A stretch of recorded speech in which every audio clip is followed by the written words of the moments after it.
Homemade propane waste oil heater startup video. Real basics. Amazon 4.5, 5 gallon oil tank with fittings, hose that comes down here to my drip valve that goes into the drip cup. It's got a, the hose or the copper pipe comes around here in a loop. I do that as a kind of like a P-trap like you'd see in a sink or whatever to keep the oil in the tube all the time. It keeps smoke from coming back up out of the pipe. Goes down this air pipe. The air goes down here, and the copper pipe is also inside of this tube. Comes down in here into the tank, where there is, if you see up the top, there's the pipe. There's a cap for the 2-inch steel square tubing that I have, and I drilled holes, an 1/8-inch drill bit, about every inch, all the way to the bottom, and it's on the right side of it. You could do it on the left side of it. I wanted to try and get some kind of spinning, swirling action going there. So whether or not that's some kind of brilliant idea, it's a part of a coffee can that I'm using. It's thin, it gets really hot. Probably wouldn't be a bad idea to make that out of something a little thicker or more durable, because I'm sure that can is probably not going to last the long run, but who cares? All this stuff pretty much got off Amazon. Got the little cheap, I think it was like $8 for 2 thermometers, some fire rope that I had to use some welding wire to hold it in place. It doesn't seal up perfect, but it gets the job done. Let's see here. So we're working with 58 degrees. What's it, about 57 degrees? It's cold. I hadn't run it since yesterday. It's not perfect. I have 2 exhausts on it now. Ironically enough, when I did all the testing with this thing outside, I only had this pipe, and I didn't have the elbow on it. And with just the single pipe, I didn't have any issues. But when I put that elbow on it, it started doing this weird pressure wave harmonic. Don't know how to explain it, but it would, and it would pressurize the unit in pulses, and it would push exhaust out past the door, which was not going to get the job done. And then I added this other pipe. That helped, but that actually didn't stop it. I think it's got a lot more to do with maybe the burner design. I have so many different setup burner tubes and this, that, and the other. I've dicked with a lot of stuff trying to get this to work right, and it's far from perfect, and it's constantly evolving. So anyway, how do we get this guy started? So it's fairly empty right now. We're gonna there's just a water bottle with some diesel. And my oil, it's some of it's gear oil, some of it is old engine oil, diesel oil. Basically, I fill that up with probably 4 gallons, and then I probably put another ½ gallon of diesel in it just to kind of thin it out, to help it flow a little bit better, because none of this stuff's pressurized. It's all just drip fed. It's real simple. A little diesel, a little hole. We're going to squirt a little bit of this in there, and I don't know, an ounce or 2. Just to kind of get things going. Let's see here. Set that over. So we got a little bit of fuel in there. Let's crack the fuel opener, or the oil. So there's 11 turns on this valve to full. We'll back it down to probably, so that's 11.5. So 11, 10, 9, 8. That's about where it needs to be. It's got a little pencil drip. I see people that turn them down to where they'll just do like the drip, and actually once it gets going, you can mess with that. More oil, more air, the hotter it gets. Obviously, the higher oil burn. So I'd love to tell you there's an exact science here, but there's not. At least not with my skill set. So now we can see got a little oil in there with the fuel. Let's get the torch. Good old MAPP gas torch. Gotta get the heat in the motor.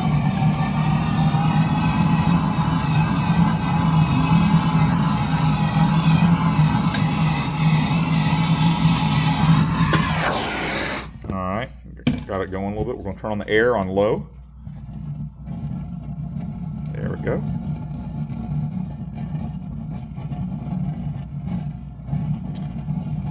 Turn up the heat a little bit.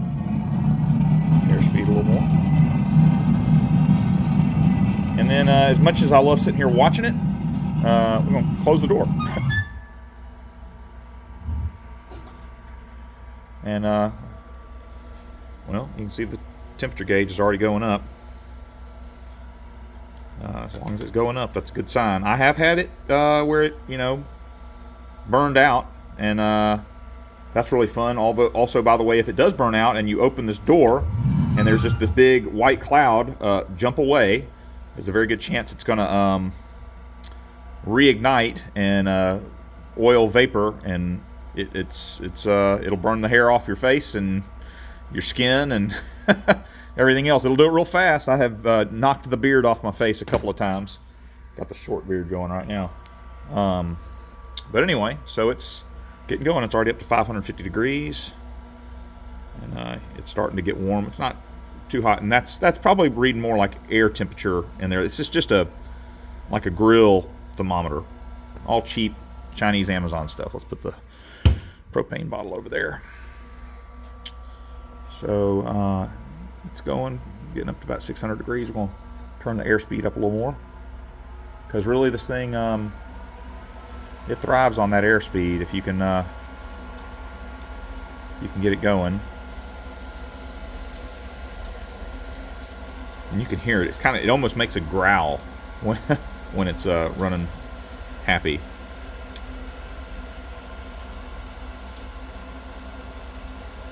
Temperature steadily climbing, which is good. And this thing, when it's running really good, it'll get up to probably usually somewhere between 750 and 850 degrees is really the sweet spot. Anything up over 900 degrees, the side of it starts glowing red, and although that's fun to watch, it's probably not ideal from a I'm gonna turn up the oil just full chooch, get her going.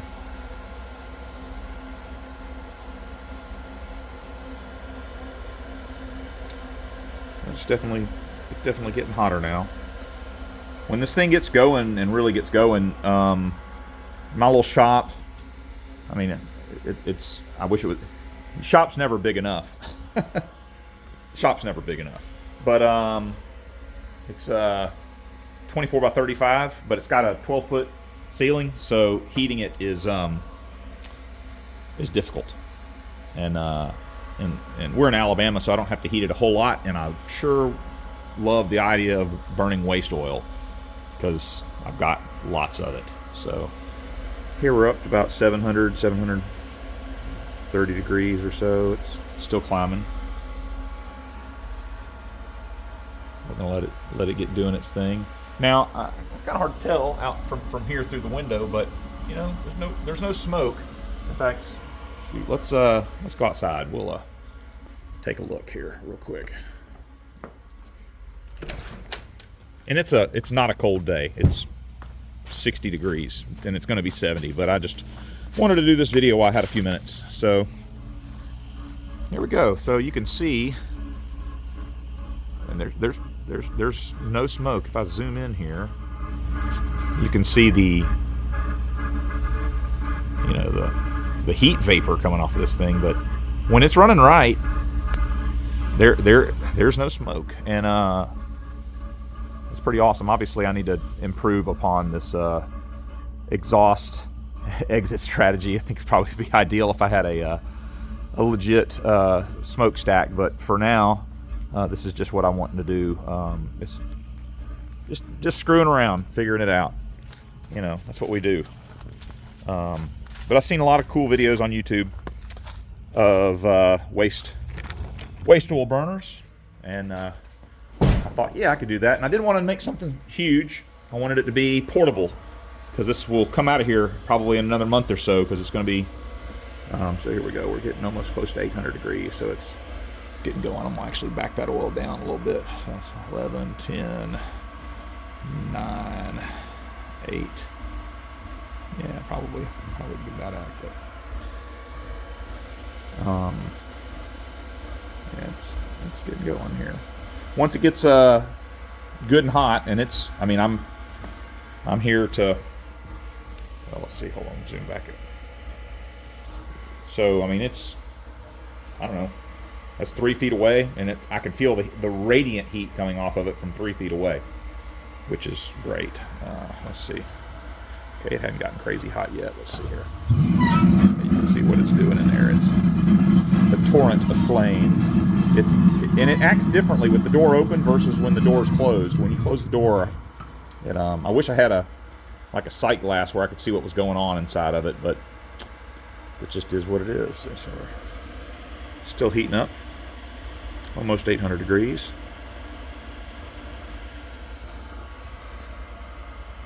I've had this thing glowing red hot, which is cool, but well, no, it's hot, I guess. But anyway, it's probably not ideal for the long term. And honestly, if this thing is 700 to 800 degrees, we're doing good here. So there we go. We're 900, 920, 930, 800, 820. That door. The door's, I think, probably a little bit thicker. 850. Ooh, yes. 740. 850, 900 probably. You know, that exhaust pipe right there, it's 500 degrees. Right up here, let's see, what's that exhaust pipe? 250, 300 degrees for those exhaust pipes. So, you know, pretty spicy. And once it gets, I mean, obviously it's pretty hot right now. I'll turn on my little Milwaukee fan on low. It'll run that on low all day long. I mean, that fan's awesome. And I'm just blowing it just to kind of keep. It's probably a little closer to that wall than it should be. I got a couple pieces of some thin aluminum there to try and help protect it a little bit. And I've had to move some stuff away from it, obviously, because it's it's hot. But that's the point. Anyway, let's see. I know I can't grab that handle now, but we'll open this thing back up again. And you can kind of see what it's doing in there. Hold on, let me zoom this in.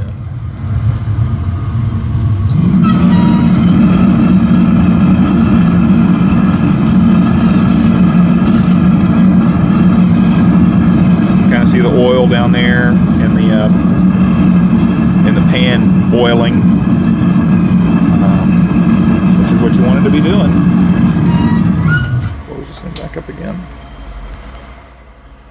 So anyway, it's my little waste oil heater. I don't ever leave it alone.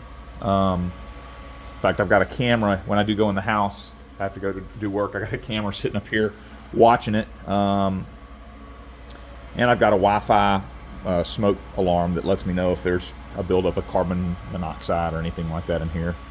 But I mean, it's working well. You know, no smoke really, just doing its thing. And once we get it going, you can turn this thing down. We'll turn it down. Let's see. Hold on. Let me go back and count my turns. So only like 6 or 7 is a pretty good spot. So it's 1, 2, 3, 4, 5, 6, 7. And we'll do 8. That right there, it's a pretty simple little drip, and it will run like that all day. I mean, just constantly. We're sitting here just shy of 800 degrees. So that's it. I hope you enjoy.